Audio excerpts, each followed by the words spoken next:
Break के बाद आपका स्वागत है। आइए हम अपनी चर्चा डॉक्टर अयूब से आगे बढ़ाते हैं। डॉक्टर साहब, आपके ऊपर एक आरोप लगता है कि आप भाजपा के एजेंट हैं। ये कहा जाता है कि पूर्वांचल के एक बड़े भाजपा के नेता डॉक्टर अयूब को फंड करते हैं। हाँ, ये बात आपने बहुत बड़ी बात कर दी। आप ये तो हाथ कंगन को आरसी क्या और पढ़े लिखे को फारसी क्या। वो भाजपा का नेता जिसको आप कहना चाहते हैं वो है आदित्यनाथ। वो एक मंदिर जो है वो रक्षपीठ का मंदिर है, उसका वो पुजारी है, महंत है जी। अगर उसे महंत को चढ़ावा न मिले तो भूखों मर जाए, उसके पास और कोई काम नहीं है। डॉक्टर अयूब 2.5 लाख से ज्यादा ऑपरेशन कर चुका है। पूरी दुनिया में इतना कोई ऑपरेशन नहीं किया हुआ है जी। और सबका। आप हमें ये समझा दें कि इलेक्शन कमीशन के अगर साइट पर जाएं आप तो आदित्यनाथ की कुल संपत्ति जी 21 लाख रुपए है जी। और डॉक्टर अयूब ने घोषित किया अपनी कुल संपत्ति वो 18 करोड़ रुपए है जी। आप हमें समझा दें कि 21 लाख रुपया वाला 18 करोड़ को कैसे फंड करेगा। उसके जैसे तो हजारों आदमी को हम खरीद भी लें तो हमारे पर कोई फर्क नहीं पड़े जी।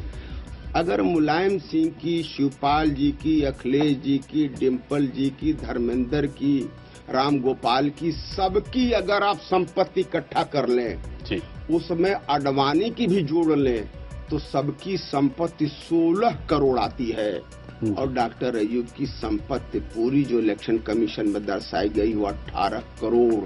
इन मुलायम सिंह के जो लोग कहते हैं गुर्गे मुर्गे, मैं उनसे कहना चाहता हूं कि हकीकत से वास्ता हो जाए। वही लोग मुसलमान के इलाके में जाते हैं तो ये कहते हैं कि पीस पार्टी भाजपा की एजेंट है और वही समाज के, समाजवादी के और कांग्रेस के लोग, बसपा के लोग, यही लोग जब हिंदू भाइयों के इलाके में जाते हैं तो कहते हैं क्या दूसरी पाकिस्तान बनाना है आपको। लेकिन जो आपके अपने साथी जो अभी आपको हाल में छोड़ के चले गए, उनका ये आरोप है आप पर कि डॉक्टर साहब बहुत अहंकारी हैं, किसी के नहीं सुनते हैं। मैं प्रिंसिपल का आदमी हूँ, एक प्रोफेशनल आदमी हूँ जी। अहंकारी प्रिंसिपल वाला वही रहता है जो निर्भीक होकर के कार्य करता है। कोई सजेशन देता है उसको एक्सेप्ट करता है अगर वो फायदे में होता है। अखिलेश सिंह ये चाहते थे कि जब जियाउल हक का सीओ जियाउल हक का कत्ल हुआ था जी। कुंडा में जी। राजा भैया उनके दोस्त हैं जी। पीस पार्टी ने इस मुद्दे को पूरे प्रदेश में उठाया, इसके साथ प्रदर्शन किया। वो ये नहीं चाहते थे कि राजा भैया के खिलाफ पीस पार्टी काम करे जी। उसके खिलाफ प्रदर्शन करे। ये नहीं चाहते कि वो सरकार के खिलाफ प्रदर्शन करे। आपको याद होगा कि कुछ दिन पहले उन्होंने फिर एक प्रेस कॉन्फ्रेंस की थी कि 3 विधायक टूट गए।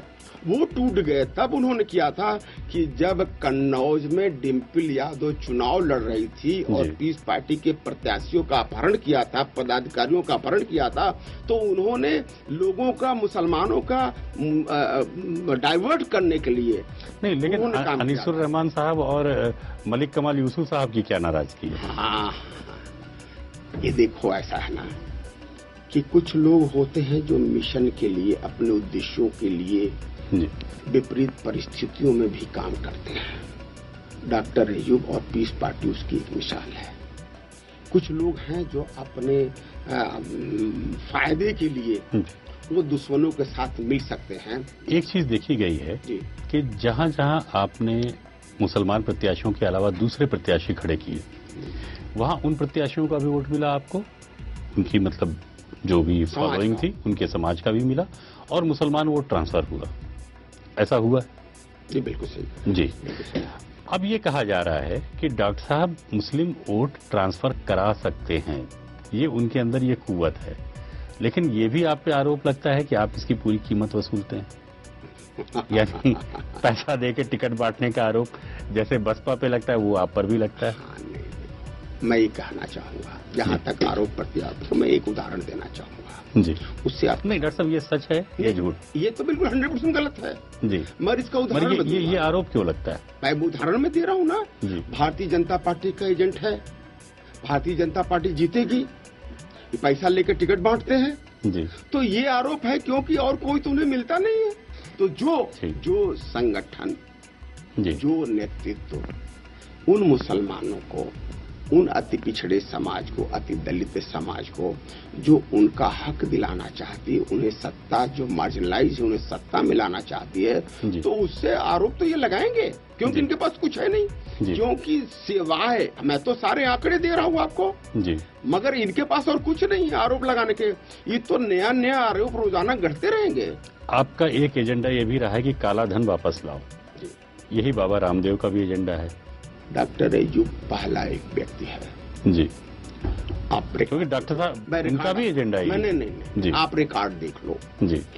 डॉक्टर अय्यूब ने 2009 के लोकसभा चुनाव के पहले जी ये किया था कि 1,72,000 करोड़ रुपया इन नेताओं का काला धन और इन काला बाजारियों का स्विस बैंक में जमा है।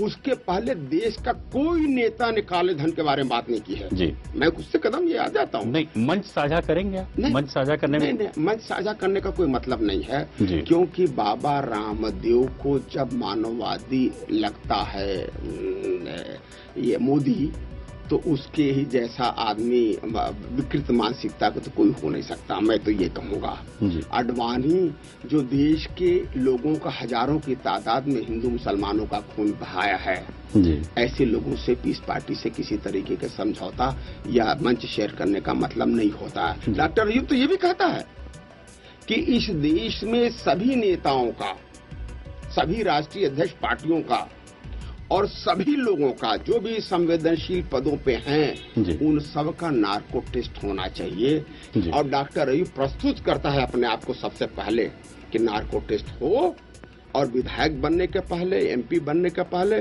जैसे शपथ पत्र अगर गलत लोग भर रहे हैं उसका कोई इलाज नहीं है। डॉक्टर साहब एक सवाल, अब उत्तर प्रदेश के बाहर की राजनीति कीजिए। आने वाले दिनों में 5 राज्यों के चुनाव होने हैं।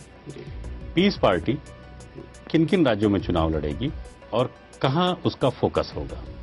देखिए, विधानसभा चुनाव में पीस पार्टी, चाहे विधानसभा चुनाव हो या लोकसभा चुनाव हो, जिन जिन राज्यों में पीस पार्टी का अपना संगठन है, जिन जिन राज्यों में या तो विधानसभा का, नगर पंचायत का या जिला पंचायत का चुनाव लड़ चुकी है, उसमें पीस पार्टी लोकसभा का और विधानसभा का चुनाव। दिल्ली में आप लड़ेंगे? विधानसभा का दिल्ली में पीस पार्टी नगर निकाय का चुनाव लड़ चुकी है। हाँ, लड़ चुकी, इसलिए मैं पूछ रहा हूं। संगठन है पीस पार्टी, वहाँ की 70 सीटें विधानसभाएं की हैं। हमें उम्मीद है कि सारी सीटों पर पीस पार्टी मजबूती से अकेले दम पर चुनाव लड़ेगी। हम कम से कम 5 सीटें वहां से जीतेंगे विधानसभा। यानी उत्तर प्रदेश से ज्यादा बेहतर होगा प्रदर्शन आपका? है, वहां से ज्यादा प्रदर्शन बेहतर होगा जी। तो ये थे डॉक्टर अय्यूब, जिन्होंने हमसे चर्चा की आगामी 2014 के इलेक्शंस पे पीस पार्टी की रणनीति की। इन्होंने तमाम सारी चुनौतियों से वाबस्ता होने के बावजूद ये दम भरा कि पीस पार्टी आने वाले दिनों में बेहतर करेगी। अब हम आपसे विदा लेते हैं और अगले हफ्ते जब हम लौटेंगे तो फिर आपके बीच होगी एक बड़ी और चर्चित हस्ती। नमस्कार।